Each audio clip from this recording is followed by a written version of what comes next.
എല്ലാവർക്കും സുഖം തന്നെയാണ്. നമുക്കിന്ന് ഒരു വഴുതനയും ഒരു കപ്പ് തൈരും വെച്ചിട്ടൊരു കറി ഉണ്ടാക്കുന്നത് എങ്ങനെയാണെന്ന് നോക്കിയാലോ. ആദ്യം വഴുതനങ്ങ ഇങ്ങനെ വട്ടത്തിൽ മുറിച്ചെടുക്കാം. കുറച്ച് വലിപ്പമുള്ള വഴുതനങ്ങ വേണേ. അപ്പോൾ ആദ്യത്തെ കഷ്ണം ഞാൻ എടുക്കുന്നില്ല, അത് മാറ്റി വെച്ചിട്ടുണ്ട്. ബാക്കിയുള്ള കഷ്ണങ്ങളെല്ലാം ഞാൻ എടുത്തു വെച്ചിട്ടുണ്ട്. ഇനി അതിലേക്ക് 1 ടേബിൾ സ്പൂൺ മുളക് പൊടിയും 1/2 ടീസ്പൂൺ മഞ്ഞൾപ്പൊടിയും 1/4 ടീസ്പൂണും കുറച്ച് മേലെ ഉപ്പും ചേർത്തിട്ട് നല്ലോണം ഒന്ന് മിക്സ് ചെയ്തെടുക്കാം.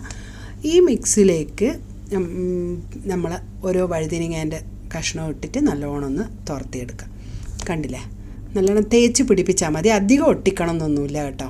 കുറേശ്ശെ തേച്ചിട്ട് നല്ലോണം അങ്ങ് ഒരു 10 മിനിറ്റ് ഇത് നല്ലോണം ഒന്ന് ഇങ്ങനെ പുരട്ടി വെക്കണം. എന്നാലും നല്ലോണം ആ മുളകെല്ലാം അതിലേക്ക് വലിയ ഉപ്പും എല്ലാം കഷ്ണത്തിൽ നല്ലോണം പിടിക്കും. അപ്പോൾ അതൊരു 10 മിനിറ്റ് ഇരിക്കട്ടെ. അപ്പോഴത്തേക്ക് നമ്മൾ തൈരെടുക്കാം. 1 കപ്പ് തൈര് ഞാൻ എടുത്ത് വെച്ചിട്ടുണ്ട്. ഇത് നല്ലോണം ഒന്ന് മിക്സ് ചെയ്തെടുക്കാം.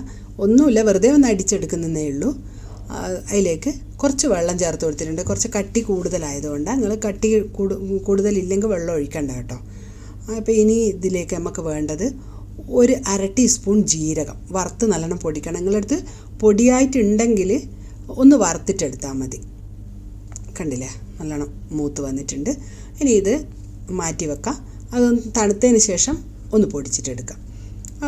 അടുപ്പത്ത് തന്നെ ഞാൻ ഒരു കടായി വെച്ചിട്ട് ഇത് ചൂടാകുമ്പോൾ അതിൽ കുറച്ച് ഓയിൽ ഒഴിച്ച് കൊടുത്തിട്ടുണ്ട്. എന്നിട്ട് നമ്മൾ ഈ പെരക്കി വെച്ച കഷ്ണങ്ങളില്ല എല്ലാം വെച്ചിട്ട് നല്ലോണം ഒന്ന് മീൻ പൊരിക്കുന്ന പോലെ തന്നെ പൊരിച്ചിട്ടെടുക്കാം.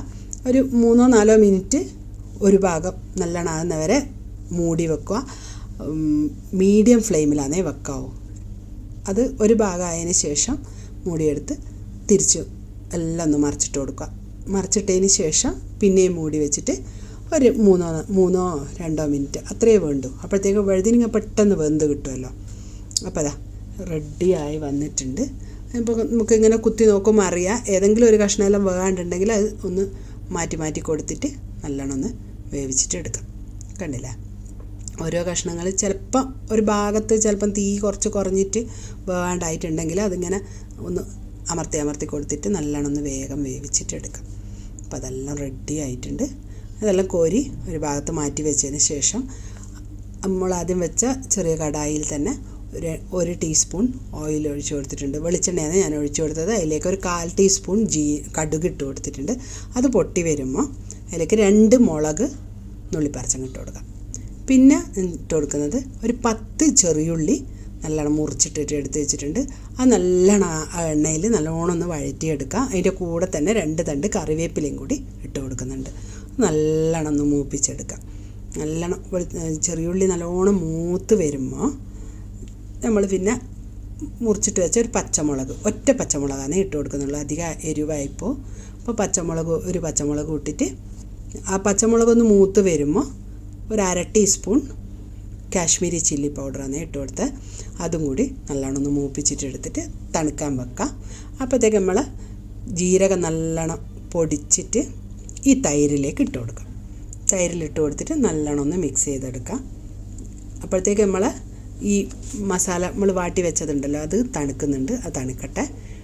ഇനി ആവശ്യത്തിന് ഉപ്പ്, തൈരിൻ്റെ ആവശ്യത്തിന് ഞാനിപ്പോൾ ഒരു 1/4 ടീസ്പൂണിന് മേലെ ഉപ്പാണ് ഇട്ടിട്ടുള്ളൂ. വേണമെങ്കിൽ നോക്കിയിട്ട് പിന്നെ ഇട്ട് കൊടുക്കാം. എനിക്കിപ്പോൾ ഏകദേശം കണക്കായിട്ടാണ് ഉള്ളത്. അതിന് ശേഷം നമ്മൾ വറുത്ത് വെച്ച ആ താളിപ്പുണ്ടല്ലോ അതും കൂടി ചേർത്തിട്ട് നല്ലോണം ഒന്ന് മിക്സ് ചെയ്തെടുത്തിട്ടുണ്ട്. ഇനി നമ്മൾ വഴുതനങ്ങ ഓരോന്നായിട്ട് ഇട്ട് കൊടുത്തിട്ട് അതിൻ്റെ മുകളിലേക്ക് തൈര് മുക്കി ഒഴിച്ച് മിക്സ് ചെയ്തെടുക്കാം. ഇത്രയേ ഉള്ളൂ. കണ്ടോ, എല്ലാം അതേപോലെ അതിൽ നല്ലോണം താഴ്ത്തി കൊടുത്ത് നല്ല അടിപൊളി തൈര് പച്ചടി റെഡി. അപ്പം ഇത് പറാത്തകൾക്ക് നല്ല അടിപൊളി കോമ്പിനേഷനാണ്. പിന്നെ ചോറിനും പറയണ്ട, നല്ല കോമ്പിനേഷനാണ്. അപ്പോൾ എല്ലാവരും ഇതൊന്ന് ഉണ്ടാക്കി കഴിച്ച് നോക്കി അഭിപ്രായം അറിയിക്കാൻ മറക്കണ്ട. അടുത്ത ആഴ്ച വേറൊരു വീഡിയോയുമായിട്ട് കാണുന്നത് വരെ എല്ലാവർക്കും താങ്ക് യു.